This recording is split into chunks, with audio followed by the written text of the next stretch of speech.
अस्सलाम वालेकुम, कैसे हैं दोस्तों। हमारे YouTube चैनल में खुशामदीद। हमने आपसे वादा किया था कि हम अगली वीडियो पेइंग कैडेट्स पे बनाएंगे। तो आज मैं मौजूद हूँ उमर अब्दुर्रहमान के साथ। ये मेरे क्लास वाला फर्स्ट ईयर MBBS में CM अचकारी मेडिकल कॉलेज में ये पेइंग कैडेट की सीट पे CM अचकारी मेडिकल कॉलेज में पढ़ रहे हैं। तो जो आपके सवाल में मौसूल हुए उससे मुतल्लिक़ हम उमर से राहनुमाई लेते हैं। आपके सवाल बंद है हम उनसे करते हैं, फिर उनके जवाब जानते हैं।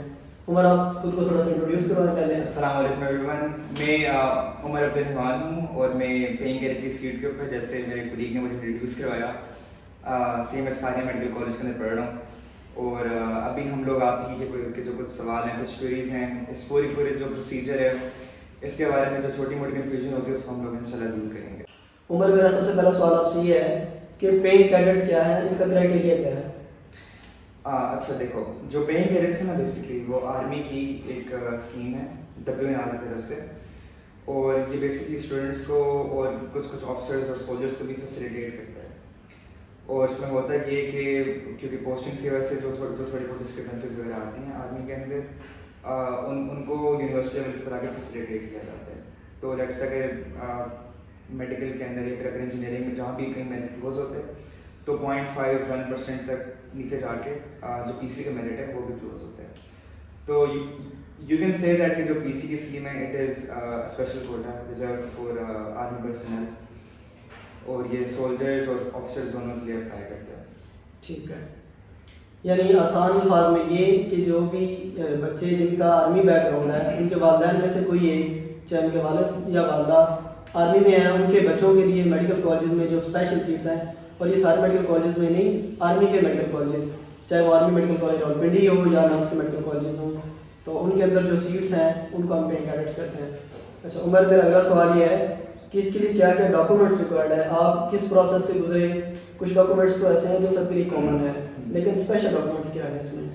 अच्छा देखें, मेरे ख्याल से जो डॉक्यूमेंट्स है वो बिल्कुल भी डिफरेंट नहीं होते। आपको वही अपनी मैट्रिक की डिग्री चाहिए, अपनी FSC की डिग्री चाहिए, नम्स का रोल नंबर चाहिए। तो ये तो सबके सब वो चीज़ें जो कि आई थिंक MD-CAT की एप्लीकेशन के अंदर भी कॉमन आती है। जो वाहिद चीज़ आई थिंक चेंज होती है वो ये कि आपकी यूनिट्स है ना, जो भी आपके फादर की या मदर की यूनिट है, वहाँ से एक जो लेटर है आपने वो साइन करवाना होता है। तो ये एक ज़रा एक्स्ट्रा स्टेप होता है इसके अंदर जो कि आपको ऑफिशियली अप्रूव करवाना होता है। तो बस यही होता है, और तो कोई चेंज नहीं होता। जिसको हम PC फॉर्म कहते हैं, PC फॉर्म फिल करना। नहीं, PC फॉर्म के साथ एक और लेटर अटैच होता है। अच्छा जी। तो इनकी नंबर ऑफ सीट्स क्या है और इनका मेरिट कहाँ करता है? जो नंबर ऑफ सीट्स है ना वो वेरी करती हैं, ठीक है। As of right now army medical college के अंदर 40 PC की सीट्स हैं। जो 27 है वो हैं सर्विंग के लिए, और जो 13 है वो है रिटायर्ड के लिए। ठीक है। तो ये तो AMC का डिस्ट्रीब्यूशन। अब ये बेसिकली काम इस तरह करते हैं कि जब वंस के एडमिशन वगैरह स्टार्ट्स, तो सबसे पहले AMC के ओपन मेरिट के जो सीट्स होती हैं वो खुलती हैं, जिसमें पूरे पाकिस्तान से बच्चे अप्लाई करते हैं। और कोई भी बंदा या कोई बंदी है जो कि पेइंग कैडेट पर अप्लाई करती है उसको ओपन मेरिट के ऊपर भी अप्लाई करना होता है। ठीक है, तो जिनका ओपन मेरिट में आता है वो फिर एज ओपन मेरिट के स्कॉलर्स जाकर पढ़ते हैं, वहाँ उनके हॉस्टल लाइट्स बन जाते हैं। और जब वो 50 का मेरिट जहाँ पे कट ऑफ होता है वहाँ से पेइंग कैडेट का मेरिट शुरू होता है। ठीक है। तो AMC के अंदर जिस तरह बाकी हमारे नाम्स के कॉलेज हैं वहाँ 3 तरह के स्टूडेंट्स होते हैं। एक सिविलियंस, दूसरे जेंटलमैन कैडेट्स या मेडिकल कैडेट्स, और तीसरे पेइंग कैडेट्स। जो पेइंग कैडेट्स हैं मेजॉरिटी वो बना रहे होते हैं AMC में। ठीक है। और 50 जो होते हैं वो हो गए सिविलियंस। और फिर जो बीच में जो 40 सीट्स होती हैं वो आपकी होती हैं पेइंग कैडेट्स की। तो सबसे पहले AMC की सीट्स पूरी होती हैं, और AMC के बाद जितनी भी सीट्स हैं वो कम्प्लीटली वेरी करती हैं। तो उसमें ज़रा डिफरेंट चीज़ें आती हैं। उसमें होता है ये बेसिकली कि जो PC एप्लीकेशन है उसके अंदर वो आपसे पूछते हैं कि आपकी प्रेफरेंस क्या है। ठीक है। तो लेट्स से कि अगर मेरा मेरिट लेट्स से अच्छा है 91.7 92 पॉइंट समथिंग है और मैं आराम से कहीं भी जा सकता हूँ, लेकिन AMC को चूज़ नहीं करते। मैं कहता हूँ बिकॉज मेरा घर मुल्तान में, तो मैं CM मुल्तान में जाना चाहता हूँ। ठीक है। एज ए पेइंग कैडेट, तो वो मुझे मुल्तान में एडजस्ट कर देंगे।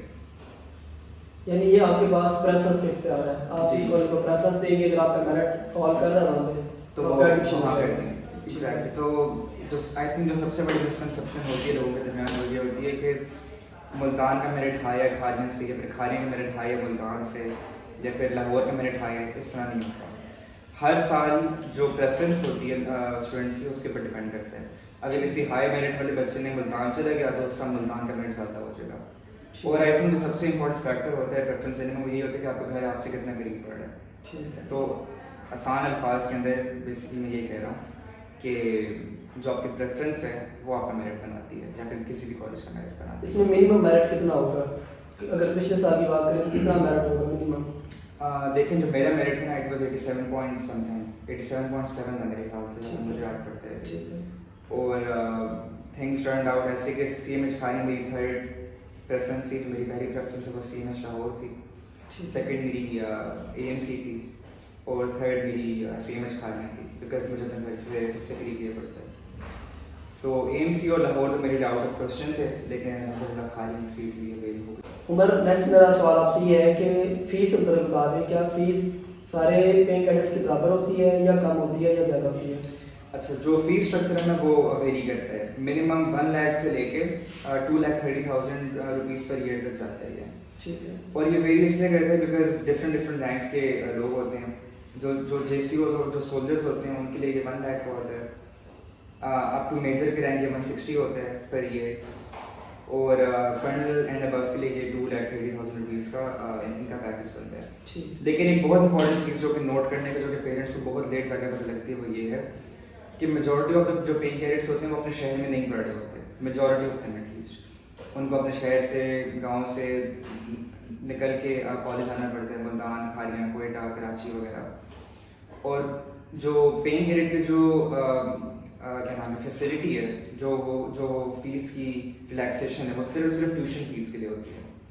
जो हॉस्टल फीस होती है वो उसी प्राइवेट मेडिकल कॉलेज के लिहाज से होती है। तो फॉर एग्जांपल अगर मैं अभी यहाँ पे पढ़ रहा हूँ एक पेइंग कैडेट की सीट के ऊपर, और तो जो मेरी ट्यूशन फीस है वो 1,60,000 है, लेकिन जो मेरी हॉस्टल फीस है वो 4 लाख रुपीज़ पर ईयर है।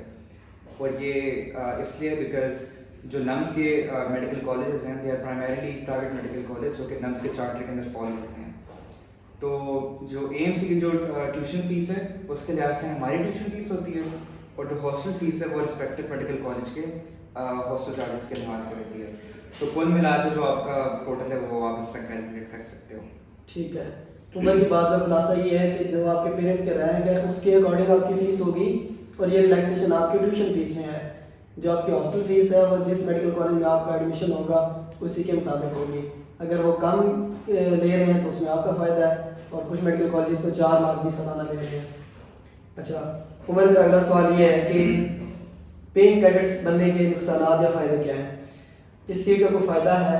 यार मुझे तो पेइंग कैडेट के सिलेबस से फ़वाइद नज़र आते हैं। ठीक है, जैसे अच्छा देखें, जो पेइंग कैडेट है ना वो सबसे अच्छे मीडियल रहा है, सबसे बीच की रहा है। क्यों है ऐसा? और ये वाली बात मैं आपको इसलिए बता सकता हूँ बिकॉज एट वन टाइम मैंने भी क्या नाम है मैं मेडिकल कैडेट का जो है ना वो दिया था टेस्ट। और ये सबसे अच्छा इसलिए बिकॉज एज अ सिविलियन आप 5 साल के बाद आप फ्री हो। ठीक है, आपको हाउस जॉब करनी है, you have to look for yourself अभी, which is a noble thing by the way. और जो मेडिकल कैडेट्स होते हैं जब वो अपने लाइक भर्ती हो जाते हैं तो उनको 13 साल का बॉन्ड साइन करना होता है। तो जो सिविलियंस हैं वो कम्प्लीटली फ्री हो चुके हैं, और जो मेडिकल कैडेट्स हैं वो 13 साल के लिए बाउंड हो चुके हैं। ठीक है, तो जो सबसे अच्छी राय है वो पेइंग कैडेट्स की, बिकॉज आपने 5 साल यहाँ पढ़ना भी है, आपका कोई रगड़ा नहीं है, कोई आपकी PT कुछ नहीं है, सिर्फ लाइफ गुजारो। और 5 साल के बाद आपको 3 साल का VMS मिलता है। तो आपने 3 साल के लिए आर्मी के अंदर सर्व करना होता है मेल पेइंग कैडेट्स में, और उसके बाद 3 साल के बाद आपका चॉइस होती है कि आपने छोड़ना है तो आप छोड़ दो, कंटिन्यू करना है तो आप कंटिन्यू करो। कहने का मकसद ये कि 5 साल के बाद आप मेडिकल कैडेट्स के साथ PMA से पास आउट करते हो 6 मंथ्स की ट्रेनिंग के बाद, और 3 साल के आप उनके साथ सर्विस करते हो, and then you have the choice कि आप छोड़ना है तो छोड़ दो, और कंटिन्यू करना तो आप कंटिन्यू करो। तो आई थिंक इससे ये काफ़ी ठीक है। यानी इनकी बात का खुलासा ये है कि आप आगे कैप्टन डॉक्टर भी बन सकते हैं उसमें, यानी आपके लिए कैप्टन डॉक्टर बनना भी इसमें निस्बतन आसान है। अगर आप कैप्टन डॉक्टर बनना चाहते थे, आपका मेडिकल कैडेट में नहीं हुआ, तो आपके पास ये एक सेकंड ऑप्शन आपको मिल जाएगा, और एक सेकंड अपॉर्चुनिटी भी मिल जाएगी कि आप बतौर पेइंग कैडेट्स पढ़ें और 3 साल जो है वो BMS बॉन्ड साइन करके 3 साल के लिए जो है वो उस जॉब के बाद सर्व करें। उसके बाद अगर आप इसको कंटिन्यू करना चाहें तो कंटिन्यू भी कर सकते हैं। उसके बाद ये है कि आखिरी सवाल कि आपका जूनियर्स के लिए क्या मैसेज है? जूनियर्स के लिए मैसेज ये है यार कि बस एमडी कैट और नम्स दोनों को दोनों दबा के दो। अगर आपका एमडी कैट अच्छा होता है तो आपका नम्स भी अच्छा होगा, लेकिन आपके लिए ज़रा डिफरेंट होगा बिकॉज आप लोगों का नम्स पहले हो चुका है। तो और बाय द वे इस मरतबा तो एमडी कैट की वो भी नहीं है, आई थिंक रिक्वायरमेंट भी नहीं है, ओनली नम्स। ऑनली नम्स होता है। तो ये तो बड़ी अच्छी बात है और दुआ करो कि जो चीज़ आपके लिए बस बेहतर है। अगर आपका नम्स अच्छा हुआ तो आपका नम्स एग्रीगेट यानी कि इस मरतबा ज़्यादा वेटेज रखें उसकी।